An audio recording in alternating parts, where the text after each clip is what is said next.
నిరుద్యోగులతో ఓట్లు వేసుకున్నటువంటి ప్రభుత్వము తీరా ప్రభుత్వం వచ్చినా కూడా నిరుద్యోగుల్ని నిండా వచ్చింది. అదే యూస్లెస్ లో రేవంత్ రెడ్డి గ్రూప్ 2 లో దాదాపు 2000 పైగా పోస్టులు కేవలం 700 పోస్ట్ వేసి మాత్రమే రోజు నోటిఫికేషన్ జరిగింది. ప్రతిపక్షంలో ఉన్నప్పుడు ఒక మాట, అధికారంలో రాగానే ఒక మాట మాట్లాడతావా? వెంటనే గ్రూప్ 2 గ్రూప్ 3 పోస్టులు పెంచాలి.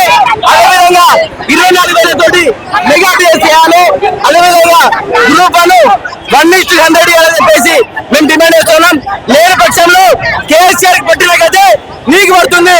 ఏదైతే కేసీఆర్ ని ఫామ్ హౌస్ పంపినామో నిన్ను కూడా కొడంగల్ ఫామ్ హౌస్ పంపుతాము. బిడ్డ కేసీఆర్, బిడ్డ రేవంత్ రెడ్డి ఖబర్దార్. ఏదైతే సీఎం రేవంత్ రెడ్డి హామీలు ఇచ్చి అధికారంలోకి వచ్చినావో, నువ్వు ఈ రోజు అధికారంలోకి వచ్చినాక నిరుద్యోగుల హామీలు మర్చిపోయి ప్రవర్తిస్తా ఉన్నావు. తెలంగాణ రాష్ట్రంలో ఏ ప్రభుత్వం వచ్చినా విద్యార్థి నిరుద్యోగ యువత రోడ్ల మీద కొట్లాడే పరిస్థితి ఎప్పుడు అవుతుందంటే ప్రశ్నిస్తా ఉన్నా. ఆనాడు సీఎం బట్టి విక్రమార్క గారు అభ్యర్థులను ప్రకారం ఏ విధంగా ఈ రోజు అధికారంలోకి వచ్చినాక ఎందుకు మాట్లాడట్లేదు? 2 లక్షల ఉద్యోగాలు భర్తీ చేస్తా అన్నారు. మెగా డిఎస్సీ అన్నారు. జాబ్ క్యాలెండర్ అన్నాడు. ఎక్కడ పోయిన సీఎం రేవంత్ రెడ్డి వంగూరి వెంకటన్న నిరుద్యోగుల పక్షాన ఉంటామని కారు ఇవాళ 700 హామీలు అమలు చేయకపోతే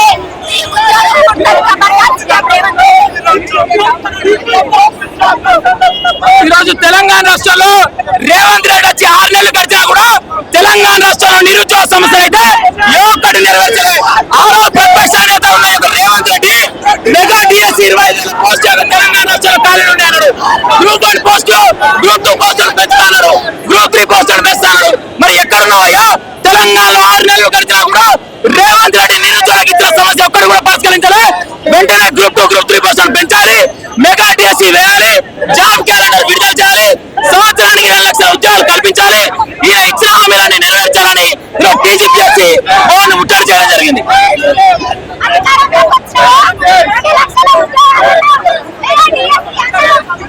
సో ఈ విధంగా అనమాట. సో విద్యార్థులు వీళ్ళందరూ కలిసి సో ఇటు బీజేవైఎం సంబంధించిన నాయకులందరూ ప్రొటెస్ట్ చేస్తున్న పరిస్థితి సో మనం చూసాం. సో టీజీపీఎస్సీ ముట్టడి చేసే ప్రయత్నం కూడా వీళ్ళు చేస్తున్న పరిస్థితి మనకు కనిపిస్తా ఉంది. సో ఎలాగైతే సో వీళ్ళందరూ రేవంత్ రెడ్డి ఇచ్చిన హామీలకు ముందు రేవంత్ రెడ్డి ఇచ్చిన హామీలు ఏమైతుందో సో వాటిని నెరవేర్చే దిశగా ఉండాలి. జాబ్ క్యాలెండర్ ప్రకటిస్తామని చెప్పారు. చెప్పండి జాబ్ క్యాలెండర్ కూడా ప్రకటించినప్పటి పరిస్థితి. సో వీటన్నిటికి సంబంధించి ఏబీవీపీ బీజేవైఎం సంబంధించిన నాయకులు ఏబీవీపీ వాళ్ళందరూ ధర్నా చేస్తున్న పరిస్థితి. ఒకసారి మాట్లాడడం ఇంకొకసారి తెలుసుకునే ప్రయత్నం కూడా చేస్తాం. మనం చూసాం ఈ విధంగా వాళ్ళందరూ రాకెళ్తున్న పరిస్థితి మనకు కనిపిస్తా ఉంది. సో ఇక్కడ చాలా దౌర్జన్యంగా తీసుకోబోతున్నారు అని చెప్పేసి వాళ్ళు అంటున్న పరిస్థితి. సో విద్యార్థులు కావచ్చు, సో విద్యార్థి నాయకులు కావచ్చు, వీళ్ళందరూ వచ్చి ఇక్కడ ధర్నా చేస్తున్నారు. సో ఈ విధంగా ఇక్కడ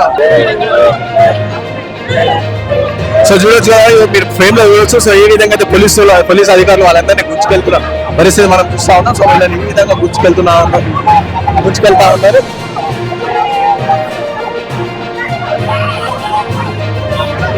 మహిళా అధికారులు గుంజుకోబోతున్న పరిస్థితి మనకు కనిపిస్తా ఉంది. సాయంకాలం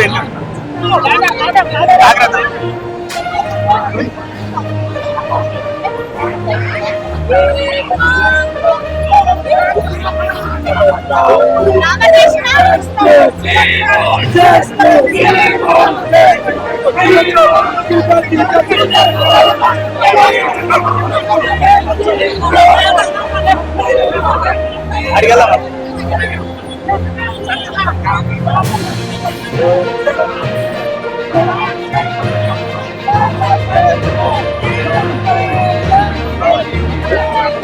సో ఈ విధంగా మీరు చూస్తున్నారు కదా. సో ఈ విధంగా ఇటు విద్యార్థులు కావచ్చు, సో పోలీసుల మధ్యలో వాగ్వాదం జరిగింది. సో ఇలా కంప్లీట్ గా వాళ్ళందరినీ తీసుకెళ్తున్న పరిస్థితి మనకు కనిపిస్తుంది. సో ఇక్కడ విద్యార్థి నాయకులు కావచ్చు, సో వాళ్ళని ఏ విధంగా ఎంత డేంజర్ గా గుంజుకెళ్తున్న పరిస్థితి కనిపిస్తుంది. సో వాళ్ళు రోడ్ మీద కంప్లీట్ గా పడుకొని కూడా వాళ్ళు శాంతియుతంగా నిరసన చేస్తానా సరే వాళ్ళని వినిపించుకోకుండా ఆ విధంగా తీసుకోబోతున్న పరిస్థితి మనం చూడొచ్చు. ఇక్కడ వ్యాన్ లో కూడా ఎక్కిస్తున్న పరిస్థితి మనకు కనిపిస్తా ఉంది. సో ఇక్కడ విద్యార్థులు సో ఈ విధంగా వాళ్ళకి జబ్బలు రావచ్చు, కాళ్ళు చేతులు అట్లా రావచ్చు.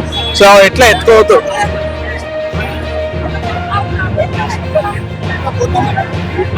సో ఆ విధంగా ఎత్తుకొని వెళ్తున్న పరిస్థితి ఇక్కడ చూడొచ్చు. ఇక్కడ పడుకొని కూడా కంప్లీట్ గా పడుకొని కూడా తీసుకెళ్తున్న పరిస్థితి మనకు కనిపిస్తా ఉంది. సో ఇక్కడ పడుకొని కంప్లీట్ గా పడుకొని కూడా చేస్తా ఉన్నారు.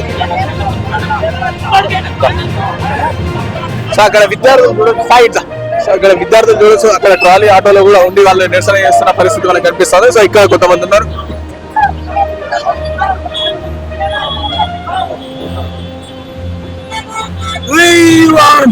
ఈ యొక్క తెలంగాణ ఈ యొక్క రేవంత్ రెడ్డి ప్రధానంగా ఏపీ ఒకటే డిమాండ్ చేస్తా ఉన్నది.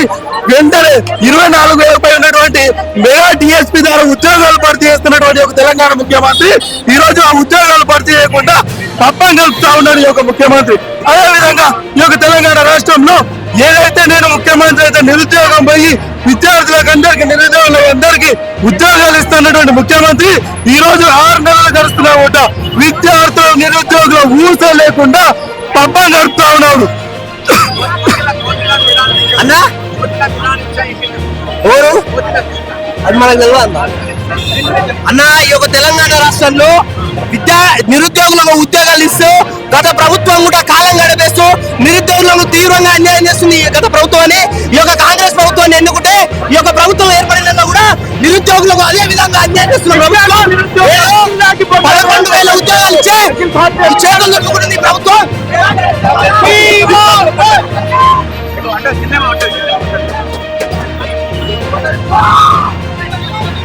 సో చూసి కదా ఈ విధంగా వాళ్ళందరినీ లోపల వేసిన పరిస్థితి కనిపిస్తా ఉంది. సో వాళ్ళందరినీ వచ్చేసి ఇక్కడేసారి వ్యాన్లు ఎక్కించేసి మహిళా నాయకురాలుగా సో వీళ్ళందరినీ కూడా సో ఏ విధంగా ఎత్తుకెళ్తున్న పరిస్థితి మనకు కనిపిస్తా ఉంది. సో వీళ్ళందరినీ తీసుకెళ్లి సో అక్కడ అరెస్ట్ చేస్తున్న పరిస్థితి.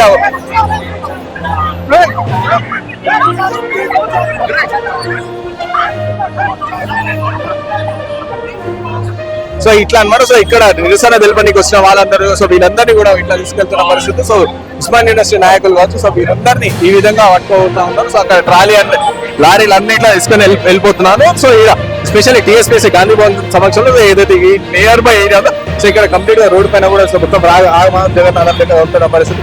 సో మహిళలు అంటే చూడకుండా కూడా పోలీసులు ఈ విధంగా ప్రవర్తిస్తున్నారని ఇటు వీళ్ళందరూ విద్యార్థి లోపల కూడా చూడాలి లోపల కొడుతున్న పరిస్థితి కనిపిస్తా ఉంది. అక్కడ వాళ్ళకి విద్యార్థులు కావచ్చు విద్యార్థుల నాయకులు అందరూ గుర్తున్న పరిస్థితి మనకు కనిపిస్తా ఉంది.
Thank you.